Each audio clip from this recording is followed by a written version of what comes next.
जय हिंद साथियों, स्वागत है आपका आपके अपने YouTube चैनल विजन क्लासेस पर। साथियों, चैप्टर 2 चल रहा है और आज चैप्टर 2 में अपन प्रश्नावली 2.2 देखेंगे और उसका भी आज क्वेश्चन देखने वाले हैं। क्वेश्चन नंबर 2, क्वेश्चन नंबर 1 अपना कंप्लीट हो गया है। जिसने नहीं देखा जा करके फटाफट उसको देखे। और आज अपन सीखने वाले क्वेश्चन नंबर 2। क्वेश्चन नंबर 2 क्या है आपकी स्क्रीन पर आपको दिख गया होगा। साथियों, क्वेश्चन नंबर 1 में अपन ने सीखा था कि एक बहुपद दिया जाता था और हम उसके शून्यक निकालते थे और शून्यक निकालने के बाद सत्यता संबंध की जांच करते थे। क्वेश्चन नंबर 2 ये कहता है कि आपको शून्यकों का योग और शून्यकों का गुणा दिया हुआ है। आपको यहाँ पर क्या ज्ञात करना है, तो आपको सीधा यहाँ पर ज्ञात करना है, बहुपद ज्ञात करना है। यानी शून्यकों के योग और गुणा से बहुपद निकालना है। यानी अब जस्ट अपने को क्या करना है, रिवर्स चलना है, उल्टा चलना है। क्या चलना है? उल्टा। साथियों देखिए, पहला क्वेश्चन है आपका, यहां पर आपको शून्यकों का योग और गुणा क्रमशः ये दिया गया है। जब भी क्रमशः शब्द आता है इसका मतलब जो पहले चीज बोली गई वो पहले वाली है और उसके बाद बोली गई वो बाद वाली है। तो पहली चीज अपने शून्यकों का योग है और दूसरी चीज अपने पास शून्यकों का गुणा है।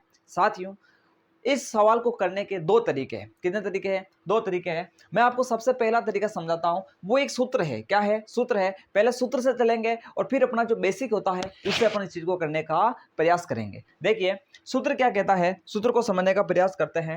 यहां पर सूत्र कहता है कि आपको जब भी बहुपद निकालना हो, क्या निकालना हो, और बहुपद निकालना हो तो वो आएगा आपके पास एक्स स्क्वायर माइनस, यहां पर लिखना है आपको शून्यकों का योग।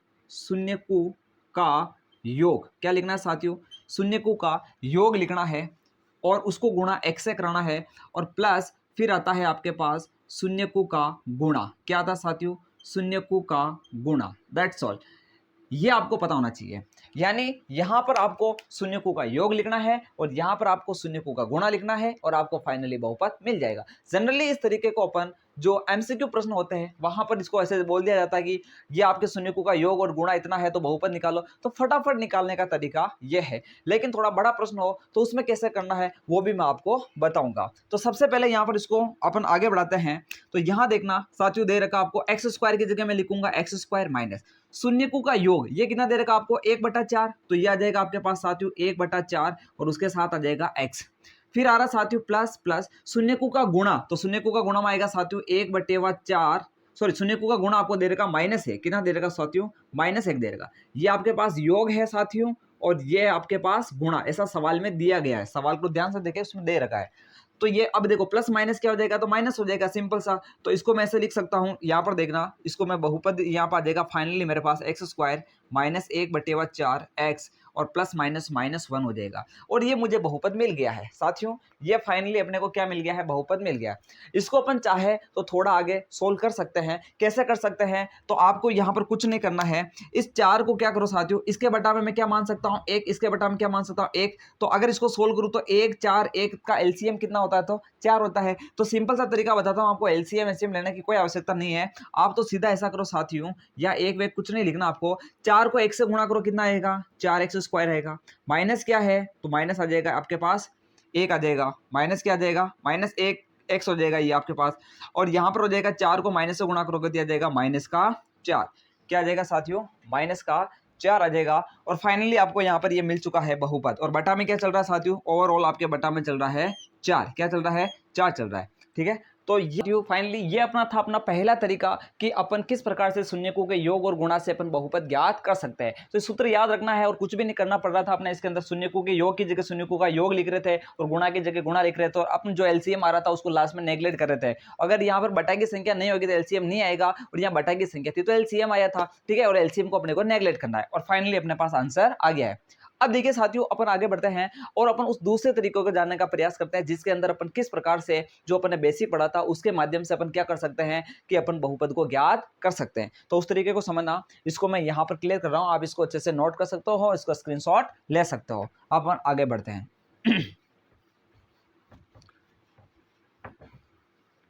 देखिए साथियों, अब अपन दूसरा तरीका लेते हैं। आपको मैंने बोला था कि शून्यकों का योग होता है वो माइनस का b/a होता है और शून्यकों का जो गुणा होता है वो c/a होता है। ये चीज अपन ने सीखी थी, उसी को यहाँ पर अप्लाई करना है। तो इसको जब अपन यहाँ पर हल करते हैं तो अपन देखते हैं यहाँ पर, और अपन यहाँ पर लगाएंगे सूत्र शून्यकों का योग। देखिए अपन जानते हैं, देखो शून्यकों का योग, शून्यकों का योग और वो यहाँ पर दे रखा है 1/4। कितना दे रखा साथियों? 1/4। और हम कितना जानते हैं? तो वो होता है माइनस का b/a होता है। देखिए शून्यकों का योग 1/4 और हम जानते हैं वो कितना होता है? माइनस का b/a होता है। इसी प्रकार अपन देखेंगे शून्यकों का गुणा। क्या दे रखा साथियों? शून्यकों का गुणा दे रखा है और गुणा आपको दे रखा है साथियों माइनस का 1 और वो कितना होता है साथियों? हम जानते हैं शून्यकों का गुणा कितना होता है? c/a। यानी alpha plus beta is equal to minus b/a और अल्फा इंटू बीटा बराबर c/a। ये अपन ने पढ़ा था भाई, अपन ने पढ़ा ना कि alpha plus beta is equal to क्या होता है? माइनस का b/a होता है, शून्यकों का योग होता है माइनस b/a और वही काम मैंने यहाँ किया। एक अपन ने पढ़ा अल्फा इंटू बीटा बराबर होता है c/a, वही चीज मैंने यहाँ लगाई। और क्योंकि ये चीज मुझे दे रखी थी अल्फा प्लस बीटा 1/4 शून्यकों का योग, तो ये लिख दिया और शून्यकों का गुणा दे रखा -1 तो मैंने -1 लिख दिया। अब देखिए साथियों ये एक सिंगल संख्या, तो इसके बटा में मैंने क्या लिख दिया? 1 लिख दिया, ताकि तुलना करना थोड़ा क्या हो जाए? आसान हो जाए। अब यहाँ पर क्या करना साथियों, एक चीज को नोट करें। अब यहाँ पर करनी है आपको तुलना समीकरण 1 और समीकरण 2 के अंदर देखना है। जैसे इसको मैं दे देता हूँ समीकरण नंबर 1 और इसको दे दिया मैंने समीकरण नंबर 2। इसकी वजह से कोई आवश्यकता नहीं, इसको यहाँ से क्लियर कर देते हैं। अब देखिए साथियों यहाँ पर आप देखोगे तो आपको a कितना दिख रहा है? 4 दिख रहा है और यहाँ पर a कितना दिख रहा है? 1 दिख रहा है। कितना दिख रहा है? 1 दिख रहा है। देखिए साथियों यहाँ पर अपन फाइनली ABC के मान निकालेंगे, यानी इन गुणांकों के मान निकालेंगे, क्योंकि हम जानते हैं कि हमको बहुपद ज्ञात करना है। क्या ज्ञात करना साथियों? बहुपद। और बहुपद होता है आपके पास ax² plus bx plus c बराबर 0। ये अपने पास बहुपद चलता ना। कुल मिलाकर के अगर अपने को कैसे भी करके a, b और c का मान पता चल जाए तो बहुपद मिलेगा कि नहीं मिलेगा? तो उस a, b, c का मान ही अपन निकाल रहे हैं यहाँ पे तुलना करके। तो अब ये देखिए कि यहाँ a का मान 4 है और यहाँ a का मान कितना? 1 है। क्या एक बहुपद के लिए a के 2 मान हो सकते हैं क्या? नहीं हो सकते। तो हमें इस a के मान को क्या करना है साथियों? बराबर करना है। तो यहाँ a का मान 4 है तो इस वाले में भी a का मान 4 करूंगा। उसके लिए मुझे यहाँ अंश और हर से 4 से गुणा करना पड़ेगा, यानी समीकरण 2 को अंश व हर से 4 से गुणा करने पर, ये लाइन में लिख देता हूं, समीकरण 2 को अंश व हर से 4 से गुणा करने पर, 4 से गुणा करने पर। अब देखिए साथियों क्या होता है, जैसे 4 से गुणा करेंगे तो अपने पास फाइनली आ जाएगा कि -1/1 इंटू 4/4 और बराबर चल रहा है c/a। और इसको मैं लिख सकता हूँ, देखो 4 को 1 से गुणा -1 से गुणा करूंगा तो आएगा -4। कितना देगा साथियों? -4 बटा और ये हो जाएगा 4। भाई 4 को -1 से गुणा करेंगे -4, 4 को 1 से गुणा करेंगे 4, बराबर आ गया c/a। ये आ गया आपके पास समीकरण नंबर 3 आ गई साथियों। देखिए यदि आपका a बराबर होता तो हमें कुछ नहीं करना पड़ता, अगर a बराबर नहीं है तो फिर हमें ऐसा करना पड़ेगा कि a को बराबर करें। करने के लिए आपको क्या करना है? गुणा करना पड़ना, सिंपली क्या करना पड़ेगा? गुणा करना पड़ेगा। अब देखिए a आपका समीकरण 1 में कितना है? 4 और समीकरण 3 में भी कितना हो गया है? 4 हो गया है, यानी अब आप तुलना कर सकते हैं। तो समीकरण 1 और 3 के अंदर, समीकरण 1 और 3 में तुलना करने पर क्या करेंगे? तुलना करने पर तो यहां देखना समीकरण 1 व 3 में, समीकरण 1 व 3 से a का मान कितना आया साथियों? आप मुझे बताइए। तो आप बोलोगे सर a का मान तो है 4, इसमें भी कितना है? 4, तो a बराबर आ जाएगा आपके पास 4। फिर आप बोलोगे सर b कितना आ रहा है? तो यहां देखिए b का कितना मान आ रहा है? तो यहां पर b का मान आ रहा है 1, -1 आ रहा है। देखिए ये माइनस का b किसके बराबर है? 1 के बराबर है। अगर माइनस का b 1 के बराबर है तो b किसके बराबर होगा? तो इस माइनस को आप उधर भेज दो तो -1 के बराबर होगा। तो b कितना आ गया साथियों आपके पास? तो आप बोलोगे सर -1 आ गया। और c कितना चल रहा है? तो आप देखिए c कितना चल रहा है? -4 चल रहा है। यानी आपको इन समीकरणों को नहीं देखना, पुराने वालों को, जो नई समीकरण है उसी को देखना है। तो c कितना चल रहा है? -4 चल रहा है, तो c आ जाएगा आपके पास -4। जब a b c का मान चल गया है पता, अतः बहुपद क्या होगा आपका? फाइनली आप बता दो। अतः बहुपद आपके पास आ जाएगा ax² plus bx plus c, यानी a की जगह लिखूंगा मैं 4, ये हो जाएगा x² और b की जगह लिखूंगा माइनस, तो ये -x प्लस c की जगह क्या लिखूंगा? -4, तो ये आ गया -4 और ये आपका आ गया है बहुपद। ठीक है, तो इस प्रकार अपन क्या कर सकते हैं? शून्यकों के योग और गुणा से बहुपद को ज्ञात कर सकते हैं और उसका ये तरीका रहने वाला है हर सवाल के अंदर। तो इस पैटर्न को, इस प्रोसीजर को आप अच्छे से नोट करें, इसका स्क्रीनशॉट लें और अपन अब आगे बढ़ते हैं और इसी का क्वेश्चन नंबर 2 को समझने का प्रयास करते हैं। तो साथियों अब अपन क्वेश्चन नंबर 2 को करते हैं इसी का। क्वेश्चन नंबर 2 देखिए, ये क्वेश्चन नंबर 2 है आपका, √2 और 1/3। √2 यहाँ पर शून्यकों का योग है, 1/3 शून्यकों का गुणा है। तो शून्यकों के योग के सामने तो मैं लिखूंगा √2, कितना लिखूंगा √2, और ये होता है माइनस का b/a, तो इसके बटा में भी मैं 1 लिख दूंगा। फिर शून्यकों का गुणा दे रखा आपको 1/3, तो यह जाएगा 1/3 बराबर कितना जाएगा c/a। ये समीकरण नंबर 1, ये समीकरण नंबर 2 हो जाएगी। अब यहां पर अपन क्या करेंगे, तुलना करेंगे कि a बराबर आ रहा है या नहीं आ रहा। तो यहाँ a 1 है, यहाँ a कितना है 3 है, तो बराबर नहीं है, तो मुझे क्या करना पड़ेगा, सिंपली बराबर करना पड़ेगा। अब यहाँ पर देखिए इस 3 को तो 1 बनाने से रहा, तो बेस्ट तरीका यही रहेगा कि मैं यहाँ पर क्या करूँ कि इस 1 को 3 बना दूं। इसको 3 बनाने के लिए मुझे यहाँ अंश और हर को किससे गुणा करना पड़ेगा, 3 से गुणा करना पड़ेगा। तो समीकरण 1 में अंश व हर को 3 से गुणा करने पर अपन लाइन लिखेंगे यहाँ, समीकरण 1 में अंश व हर को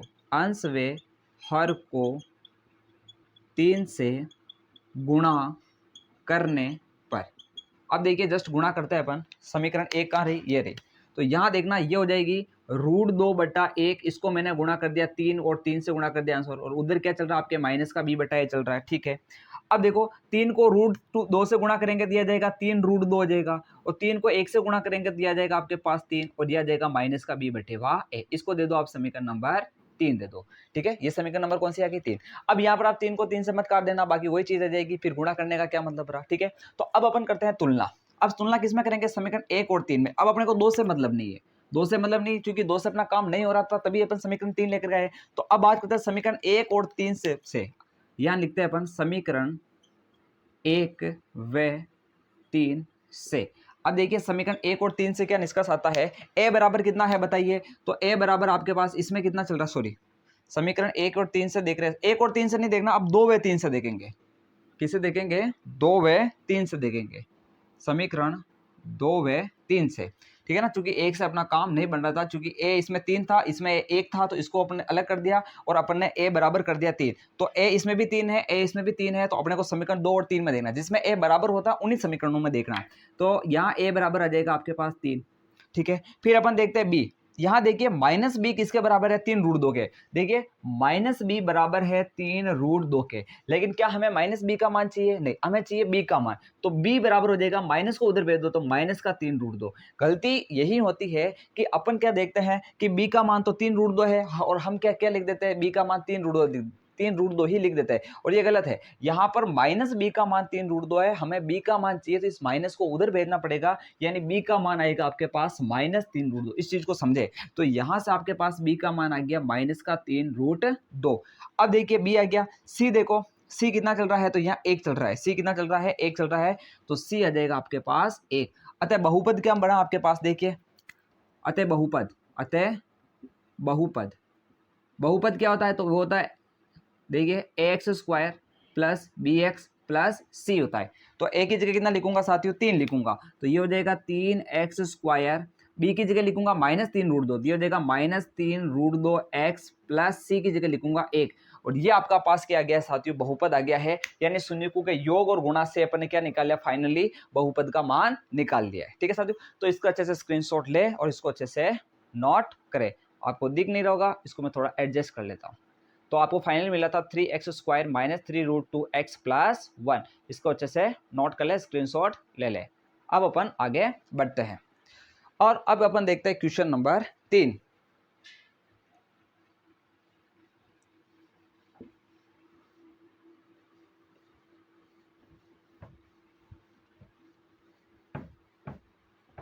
साथियों क्वेश्चन नंबर 3 को देखना, और 3 में आपको दिया गया है 0 और √5,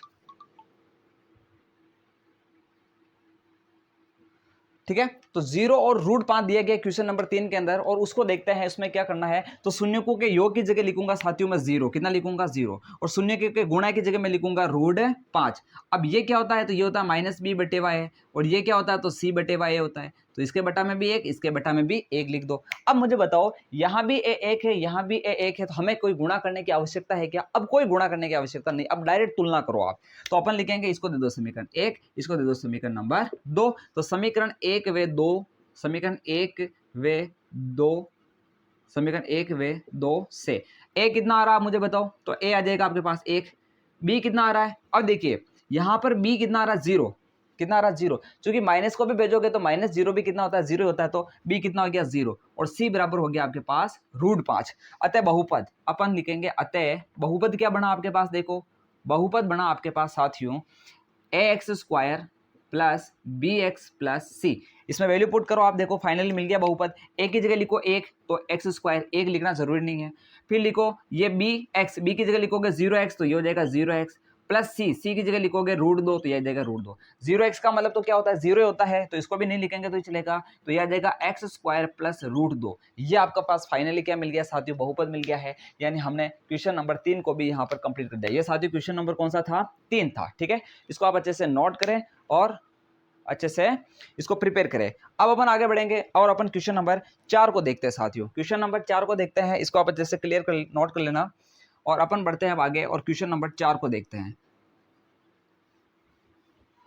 क्वेश्चन नंबर 4 को ध्यान से देखेंगे और उसमें अपने को दे रखा है 1 1। क्या दे रखा है साथियों, क्वेश्चन नंबर 4 के अंदर 1, 1, यानी शून्य का योग भी 1 है और गुणा भी 1 है, तो योग भी 1 है, गुणा भी 1 है। इसको लिखूंगा -b/a और इसको लिखूंगा c/a, क्योंकि योग होता है -b, गुणा होता है c/a। इसके बटा में 1 लिख सकता हूँ, इसके बटा में 1 लिख सकता हूँ। डायरेक्ट तुलना करो, a बराबर 1, a बराबर 1, हमें गुणा करने की कोई आवश्यकता ही नहीं, फटाफट abc के मान लिख लो। तो यहाँ देखना समीकरण 1 और 2 से, इसको समीकरण 1 दे दो, समीकरण 2 दे दो, तो समीकरण 1 व 2 से। ओके, अब यहाँ तुलना करेंगे, तो तुलना करो, a कितना है 1, यहाँ a कितना है 1, तो a बराबर आ जाएगा अपने पास 1। b देखिए, b बराबर है -b बराबर है 1, तो b बराबर हो जाएगा -1, तो यहाँ आ जाएगा b बराबर -1। यहाँ आप b बराबर 1 मत लिखना, गलत हो जाएगा, क्योंकि ये -b का मान 1 है, हमें b का चाहिए, तो माइनस को उधर भेजना पड़ेगा। और c कितना देखिए 1, तो ये हो जाएगा c बराबर 1 हो जाएगा। तो यहां तक क्लियर है। अतः बहुपद क्या बना साथियों फाइनली, अतः बहुपद आपके पास आ गया साथियों ax² plus bx plus c। Value put करेंगे आप फटाफट। a की जगह लिखो 1, ये हो जाएगा, यहाँ 1 आएगा, तो ये x², 1 लिखना जरूरी नहीं, 1 लिखो तो चलता, नहीं लिखो तो चलता है, प्लस bx, b की जगह लिखोगे माइनस, तो ये हो जाएगा -1x, प्लस क्या है c की जगह जाएगा 1, और 1 1 लिखना जरूरी नहीं है, तो इस x² को ऐसा ऐसा लिख सकता हूँ, ये -x हो जाएगा और +1 हो जाएगा, और ये आपको मिल गया है फाइनली बहुपद। ठीक है, तो इस प्रकार अपन ने क्वेश्चन नंबर 4 को भी कर लिया है। ठीक है साथियों, तो इसको अच्छे से नोट करें। अब अपन करते हैं आगे क्वेश्चन नंबर 5। क्वेश्चन नंबर 5 को करते हैं और अब इसको यहां से हटा देते हैं। क्वेश्चन नंबर 5 को क्लियर कर लेते हैं। ठीक है, क्वेश्चन नंबर 5 में देखिए साथियों, आपको दे रखा है शून्यकों का योग, तो दे रखा है क्वेश्चन नंबर 5 में -1/4 गुणा दे रखा 1/4। योग तो -1/4 है, गुणा 1/4 है, तो योग की जगह लिखूंगा मैं 1/4 और गुणा की जगह लिखूंगा -1/4, सॉरी ये तो जाएगा -1/4 और ये हो जाएगा 1/4, 1/4, ये तो हो जाएगा -1/4, ये हो जाएगा 1/4, योग और गुणा दोनों हो गया। ठीक है, ये हो जाएगी आपके पास समीकरण 1, ये हो जाएगी समीकरण नंबर 2। सेम पैटर्न चल रहा है, पैटर्न सेम है, आपकी संख्या बदलती जा रही है। तो अपन क्या करेंगे, देखो ए का मान देखेंगे सबसे पहले आपको ए का मान ही देखना है, क्योंकि वो अलग अलग है, तो आपको गुणा करके बराबर करना पड़ेगा। तो ए यहाँ 4, ए यहाँ 4, कोई दिक्कत ही नहीं है, फटाफट कर लो। समीकरण 1 व 2 से यहां से देखिए ए कितना मिला आपको, तो आप बोलोगे सर ए इसमें भी 4 है, इसमें भी 4 है, तो हमें ए मिला 4। फिर देखिए यहां पर -b किसके बराबर है, -1 के बराबर है। यहां समझे इसको, -b किसके बराबर है, -1 है। हमें किसका मान चाहिए, b का, तो माइनस से माइनस काट दो, तो b का मान कितना आ गया 1, तो यहां पर लिखेंगे b बराबर 1। ठीक है, और c बराबर कितना है 1, तो c बराबर कितना हो जाएगा 1 हो जाएगा। तो अतः बहुपद क्या बना अपने पास, अतः साथियों देखिए बहुपद बना अपने पास ax² plus bx plus c। Value put करेंगे, वैल्यू पुट कर दें, तो a की जगह लिखेंगे 4, तो ये हो जाएगा 4x² प्लस bx, b का मान 1 है, तो ये x आ जाएगा, प्लस c का मान कितना 1, तो ये आ गया अपने पास बहुपद। ठीक है, तो इस प्रकार अपन ने क्वेश्चन नंबर 5 को भी क्लियर कर दिया है। ठीक है साथियों, इसको ऐसा कैसा नोट कर सकते हो आप। ठीक है, और अब अपन आगे बढ़ेंगे बिना किसी देरी के और क्वेश्चन नंबर 6 को करेंगे, और क्वेश्चन नंबर 6 के खत्म होते ही अपनी प्रश्नावली 2 भी फिनिश होने वाली है। तो प्रश्नावली 2.2 में अपन ने सिर्फ 2 सवाल देखे। एक तो अपन ने देखा कि शून्य ज्ञात करना और उनकी सत्यता संबंध की जांच करना, और आज अपन पढ़ रहे हैं सारे सवाल जिसमें शून्यकों का योग और गुणा दे रखा है और हम बहुपद निकाल रहे हैं। और बहुपद निकालने के 2 तरीके देखे, एक तो सूत्र के माध्यम से देखा था, और दूसरा अपन एक पैटर्न से चल रहे हैं जिसके अंदर अपने क्या जो अपना ये बेसिक है, ये जो बेसिक था उसके माध्यम से से अपन निकालने का प्रयास कर रहे हैं। ठीक है साथियों, अब अपन आगे बढ़ेंगे, इसको मैं यहाँ पर क्लियर कर देता हूं। ओके, अब देखिए अपने पास अब ये मान बदलता जा रहा है और अपना पैटर्न तो वही चल रहा है। मान बदल के अब हो गया 4 और 1। देखिए साथियों 4 और 1, तो शून्यकों का योग तो मैं लिखूंगा 4 और गुणा लिखूंगा 1। हमें इनके बटा में क्या लिखना पड़ेगा 1, ताकि तुलना करना थोड़ा आसान हो जाए। ठीक है, तो यहाँ देखिए 1 है, यहाँ 1 है, तो हमें गुणा करने की आवश्यकता ही नहीं है। तो यहाँ अपन लिखेंगे समीकरण 1 व 2 से। ठीक है, यहां पर अपन तुलना करके निकाल लेंगे। a1 है, a1 है, तो a बराबर आ जाएगा 1। अब देखो माइनस बी किसके बराबर है 4 के, तो इसको यहां देखो, यहां समझाता हूं मैं आपको। माइनस बी किसके बराबर 4 के, क्या हमें माइनस बी का मान चाहिए? क्या हमें तो बी का चाहिए, तो बी का चाहिए तो माइनस को उधर भेज दो, तो यह आ जाएगा माइनस का 4। क्या हो जाएगा माइनस का 4, तो बी बराबर आ जाएगा माइनस का 4। और सी बराबर कितना है 1 है, सी बराबर कितना देगा 1। अतः बहुपद क्या बना आपके पास साथियों, अतः बहुपद बना आपके पास ax² plus b x plus c. Value put कर दो फटाफट, एक ही जगह लिखेंगे 1, और 1 लिखना जरूरी नहीं है, तो ये आपके पास ऐसा कैसे आ जाएगा x², बी कितना -4, तो ये आ जाएगा -4x आ जाएगा, और सी कितना 1, तो ये आ जाएगा 1। तो ये आपको क्या मिल गया साथियों, फाइनली बहुपद मिल गया है। तो इस प्रकार अपन ने सारे सवालों को बहुत ही इंटरेस्टिंग और रोचक वे के अंदर एक ही पैटर्न में डाल करके सारे सवालों को क्या कर दिया है, खत्म कर दिया है साथियों। और यहाँ अपनी पर्सनालिटी 2 क्या होती है, फिनिश होती है और होती है। आज की क्लास में सिर्फ इतना ही देखेंगे, और आने वाली क्लास के अंदर और भी अपन बेहतरीन चीजों को देखने का प्रयास करेंगे। ठीक है साथियों, तो बने रहे, इन चीजों को कंटिन्यूसली पढ़े और अच्छे से इनको रेगुलरिटी के साथ बनाए रखना, ताकि ये चीज़ें आपके माइंड में थोड़ी क्या होती जाएगी, स्टेबल होती जाएगी। ठीक है साथियों, तो आज के लिए अपनी क्लास को यहाँ पर ओवर करेंगे। ठीक है साथियों, और हाँ, अंत में इतना ही कह के जाऊँगा कि इंतजार रहे आपको उस क्लास का जो और भी शानदार और जानदार होने वाली है। जय हिंद।